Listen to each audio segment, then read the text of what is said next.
அது ஒரு இடதுசாரி அரசியலை முன்னெடுத்து எழுச்சி பெற்ற இயக்கம்.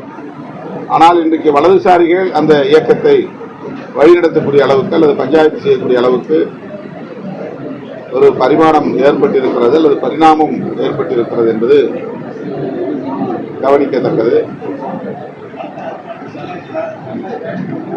வலதுசாரிகள் தலையிடக்கூடிய இயக்கங்கள் தனித்து வளர்வதில் இயங்குவதில் சிக்கல் ஏற்படும் என்பதை கடந்த காலம் நமக்கு உணர்த்தி இருக்கிறது. இதனை பாமக நிறுவனரும் சரி, இன்றைய பாமக தலைவரும் சரி, இரண்டு பேருமே நன்கு அறிவார்கள். எனவே அவர்களுக்கு நாம் புதிதாக சொல்வதற்கு ஒன்றுமில்லை. பாஜக இந்தியை எப்படியாவது இந்தியாவின் தேசிய மொழியாக்கிவிட வேண்டும் என்று முயற்சிக்கிறது. இன்னும் இந்தியாவுக்கென்று ஒரு தனி ஒற்றை தேசிய மொழி கிடையாது. அப்படி இல்லாமலேயே நாம் இந்த அளவுக்கு ஒற்றுமையாகவும் ஒருமைப்பாட்டோடும் இயங்குகிறோம் என்பதுதான் போற்றுதலுக்குரியது. அதற்கு நம்முடைய அரசமைப்பு சட்டம் முக்கியமான காரணம். அரசமைப்பு சட்டம் பல மொழிகளை, பன்மைத்துவத்தை அங்கீகரிக்கிறது.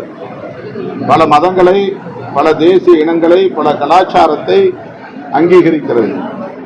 அப்படியே அதை அங்கீகரித்து எல்லோரும் ஒருங்கிணைந்து இயங்குவதுதான் உண்மையான இந்திய ஒருமைப்பாடு.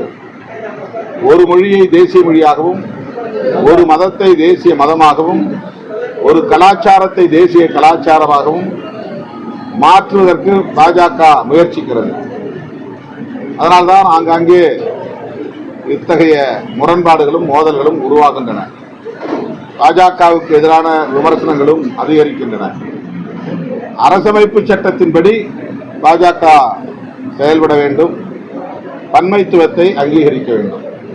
ஒற்றை கலாச்சாரம், ஒற்றை மொழி, ஒற்றை மதம் என்கிற அந்த எதேச்சதிகார போக்கை கைவிட வேண்டும். இதைத்தான் TM கிருஷ்ணா அவர்கள் சொல்லியிருக்கிறார் என்று நான் கருதுகிறேன்.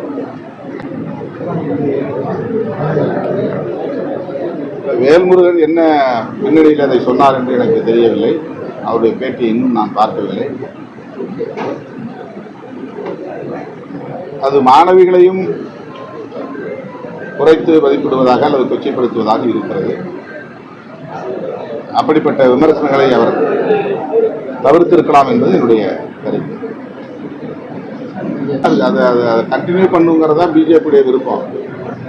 அதற்கு ஒரு முற்றுப்புள்ளி வைக்கணும், அதை முடிச்சு வைக்கணுங்கிறதுல எந்த நிலைப்பாடும் பிரதமருக்கும் இல்லை, இந்த அரசுக்கும் இல்லை. மணிப்பூரில் நடைபெற்றுக் கொண்டிருக்கிற வன்முறைகளுக்கும் சேதங்களுக்கும் உயிர் இழப்புகளுக்கும் பாசிச பாஜக ஒன்றிய அரசே முழு பொறுப்பேற்க வேண்டும்.